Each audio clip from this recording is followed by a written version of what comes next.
It's amazing. Every word she says about Barack Obama is negative. Every time she opines, it's something that reflects poorly on him, how he's insensitive, how he's not a talker, how he doesn't know how to relate to people. He doesn't keep the same schedule as she does. And now we're talking about... The other side does the mean, angry... Demagoguery.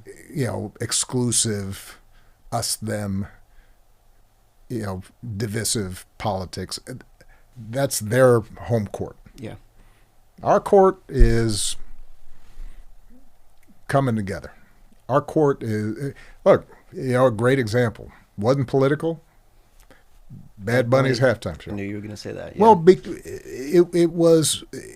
resonated. It was smart because it wasn't preaching.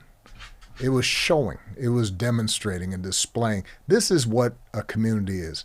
And people who did not speak Spanish and have never been to Puerto Rico, they saw that elderly woman serving a drink and the kids dancing with their grandmas, and it was intergenerational, and it was a reminder of what Dr. King called the beloved community can look like, which is not perfect, and it's messy sometimes. And, I guarantee you, not all those lyrics were probably politically correct.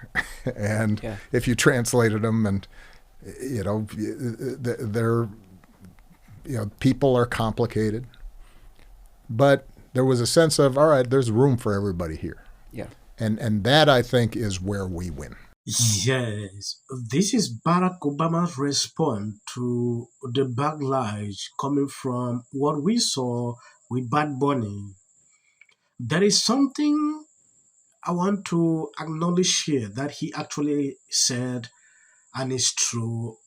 A lot of people complain about the lyrics, which to me, it was a bigger issue. Yeah, it wasn't political, but a lot of people saw it like they wanted to pass out a political point. Yeah, there is a video I saw where two men were dancing together. And a lot of people interpreted that video like they want to showcase something. These are things people notice. I posted this video a few hours ago. I had to delay it because of, I don't know if they don't want us to post this kind of videos again on this channel or what exactly, I don't know. They are reducing the visibility when it concerns this topic. So I don't get it. When I was president of the United States, I suppose I could have simply unilaterally ordered the military to, go into some red state and harass and intimidate a governor there, or cut off funding for states that didn't vote for me. I could have exercised that prerogative, but that is contrary to how I think our democracy is supposed to work. And I think we shouldn't get discouraged by the fact that we have a tougher job. What we should do is expect that our side is smart enough to figure it out. What exactly is Obama struggling to say here? He's actually talking about Trump. At some point, I don't know if you actually get what he's saying. It's crazy to hear this coming from him. My intolerance for liberals is simply due to the fact that I used to be one. And dealing with people who are still in the same mindset that I was back in the time frame when I was highly emotional, self-victimized myself, and lacked logic in pretty much anything that I ever did is exceptionally frustrating. Because now that I'm somebody who's on the other end of it, and now know how to take accountability for my own actions, my own thought processes, it's so annoying and so frustrating communicating with people who refuse to do just that. Like, I was the person back when Trump first got elected that was like, oh my God, the world's gonna end. Oh my God, Donald Trump isn't even a politician. I knew nothing about politics. I just knew exactly what I was hearing from my friends, my coworkers, the TV. I just knew that if you were considered a Republican, you were racist. Even if you had never made a racial... I mean, hell, when I met my husband and my husband's a Republican, we met outside of DC where we both live.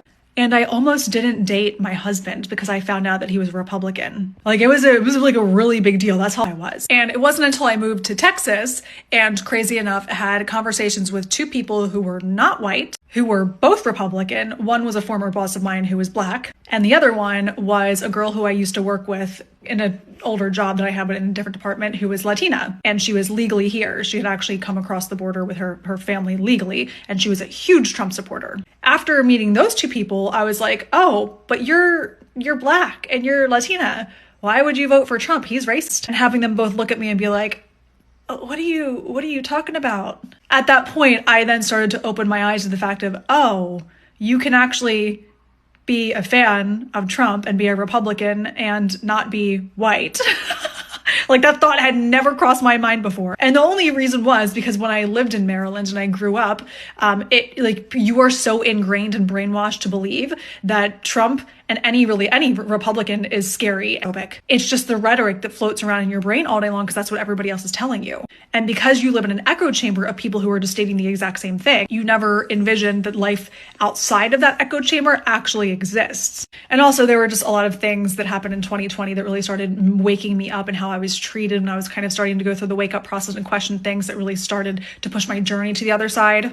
But now that I am here, I can just tell you it is so frustrating communicating with people who are still in that mindset, especially when it comes to self-victimization. Oh, I could do a whole series about that. But yeah, that's why I hate most liberals. Do you know what amazed me with a lot of people that do their research? When they do that, they will have the result and they see what they have believed in a long time is actually different. When you look at what this lady is saying here, not only her, I see a lot of videos like this every single day. People coming out to say, this is what I used to think. This is now what I see. If you don't, go out there to actually do research, you will end up with this kind of mentality. Seeing these people on the other side different. That is exactly how you think. If you watch CNN, MSNBC, they give you this kind of mindset, like conservatives are like this, they are like that. Then that kind of impression about Trump, this is the kind of mentality they always give you. I was impressed at a certain point when I watched her do this. Like I usually say, it is very important to study both sides. Study and understand exactly how these people operate. When I started reacting to videos, putting out, clips on this channel, I didn't have a stand. I was like, I want to observe how these people are. Along the way, I started developing interest based on what I believe. I look into the policies, look into what they believe, and I had to take my own side. If you notice what I do on this platform, anything I report or I talk against, know that I don't believe in it. Not just because I'm reacting on videos. There are clips I will bring here just to report the news, show you what is going on, but deep inside me. Be a little sympathetic. A lot of the conservative America is very butthurt these days. They're still recovering from the halftime show that Big Bunny did. They hated it because it was in Spanish, but now they're pretending they hated it because it was smutty. Dirty lyrics. Well, what do you expect? He's not called Good Bunny. I can't get enough of Bad Bunny, talking about Bad Bunny.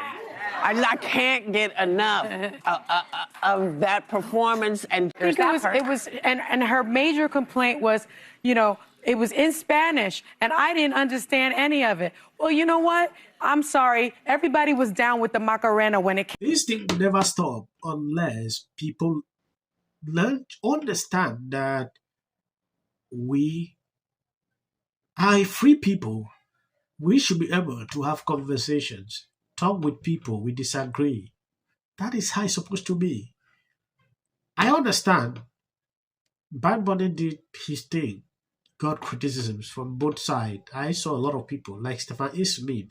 He is a Democrat, but he criticized this guy. That should tell you that on both sides it was like that. Have constructive dialogue, criticize respectfully. That is how it's supposed to be. I think I'm going to end the video here. I just wanted you to see this. Thank you for sharing out my videos. God bless you abundantly. And some of the short clips that end, that is for the white God always keep. All these men who... This week, almost every liberal I know suddenly really into Bad Bunny. Their queso dip, their chili con carne, watching a Super Bowl going on in Santa Clara, California. To feel the joy and to feel the unity and the message of... This is how divided this country is. What? The Super Bowl needs to figure out the halftime show. Person in America. I mean, I'm going to say eyes out. Gervais once told the award show crowd, don't use it as a platform to make a political speech. You're in no position to lecture the public about people. a person's home, it's very easy to understand. When I look at that video, I don't see both sides in a dogmatic. The Golden Globe for Best Editing goes to the Justice Department.